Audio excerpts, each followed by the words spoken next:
All right, you may recognize this as the worksheet you have where I asked you to write the equations with the graphs. And I just want to double check that you're kind of getting a handle on how to do this. So we're going to do a couple of these. You'll notice the first one that you had on your assignment yesterday, when you work these problems, you need to ask yourself, and you may notice I have this zoomed up so my pen's writing really fast. You need to look at that graph and go, what's the amplitude? How high is the wave?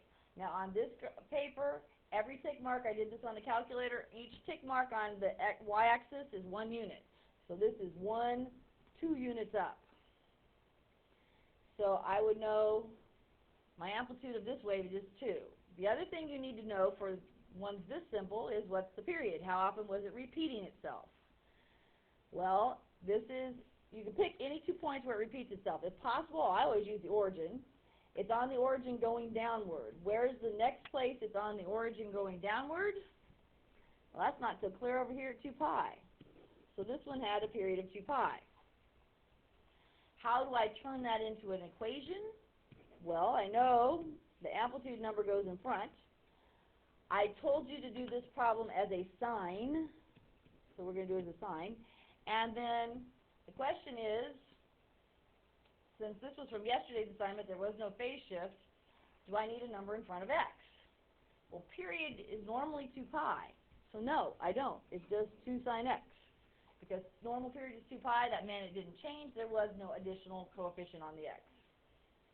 So that was a nice one. If I come up here to this cosine problem, I'm going to do the same thing. I'm going to go high here. Amplitude. How far is the wave off the graph? Well, it's only half a unit. Period. How often is it repeating itself? Well, once again, since I see at 0 it's sitting at a peak, I would look for where is it at the next peak? Where is it repeating itself? The next peak starts out here at 2 pi over 3.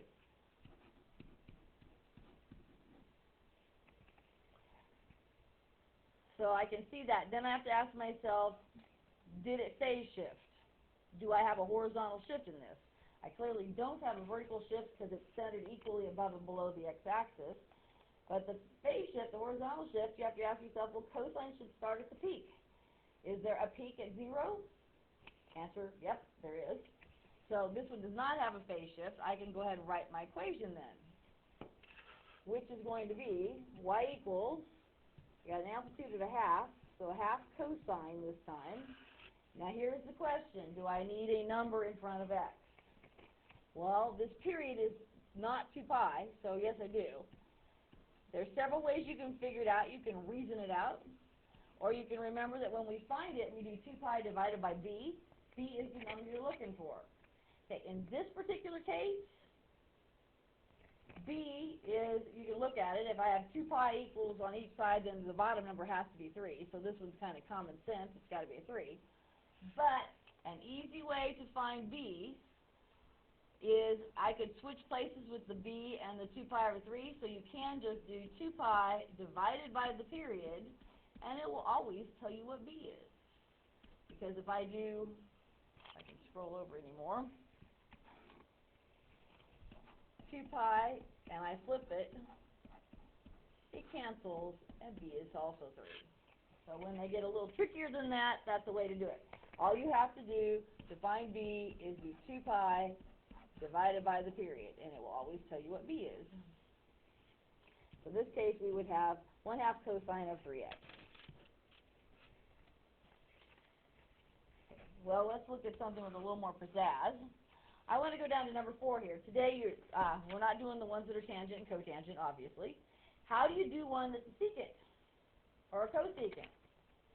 Well, I think people have a really difficult time figuring those out. I'm going to suggest to you that you put the wave in it so that you can see what you're doing. So if you move to find the wave, you would know, first of all, is it evenly spaced above and below the x-axis? It's 2 units above, it's 2 units below, so yeah, it's fine. You know it's going to hit the peaks and valleys of the curves. You know it hits the asymptotes, or where it hits the axis.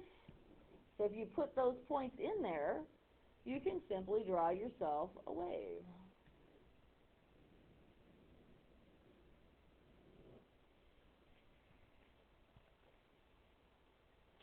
So now, now you can see your wave. I think it's easier to find your parts. So I'm going to ask you, tell me, even though secant doesn't have an amplitude, what number is controlling how high the waves go?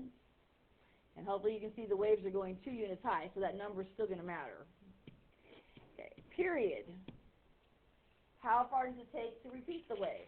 It really doesn't matter whether you think it's a sine wave or a cosine wave. If you can find the spot at the origin, where is the next place where it's on the origin or on the axis headed upward?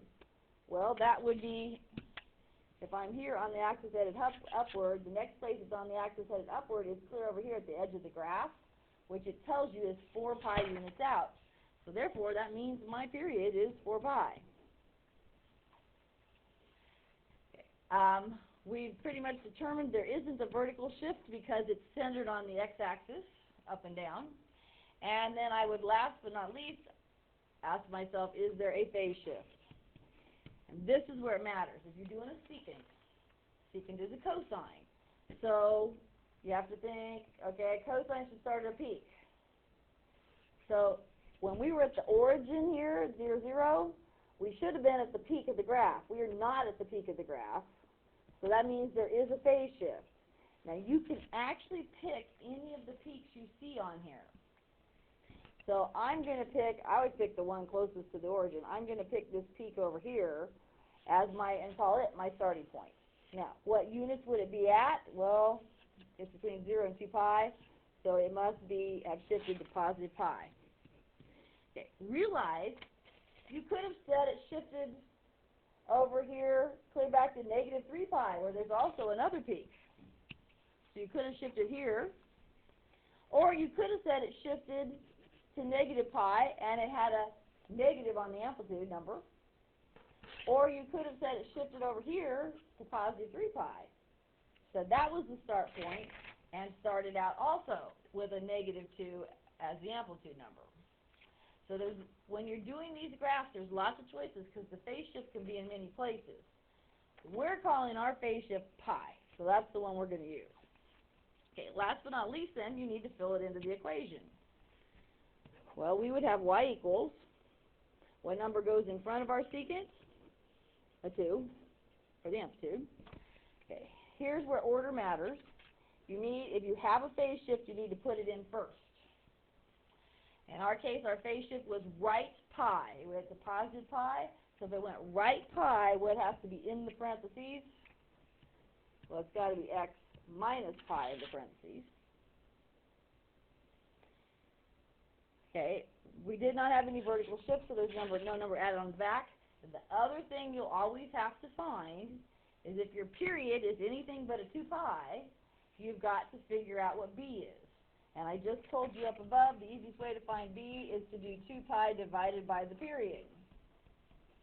So in our case, 2 pi divided by our period of 4 pi would make b come out to be 1/2. Now here's the wrinkle. You put the 1/2 in front of the parentheses, or you have to distribute the 1/2 to both terms in the parentheses. It will change your answer if you don't. This is fine for writing equations. If you want to leave the 1/2 in front, that's great, but you have to distribute it otherwise. So leave it in front. I always have people want to put the 1/2 inside the parentheses. That does not work unless you distribute. So that would be our final answer on that one. This will take some practice, and I'm sure we'll spend some time next class talking a lot about these, because this is great critical thinking. It's making you think backwards. So good luck. I'll be back later in the day if you need to find me. If you have issues with your homework, save it and catch me during seminar if you can. Work hard and don't give Mrs. Cook any trouble.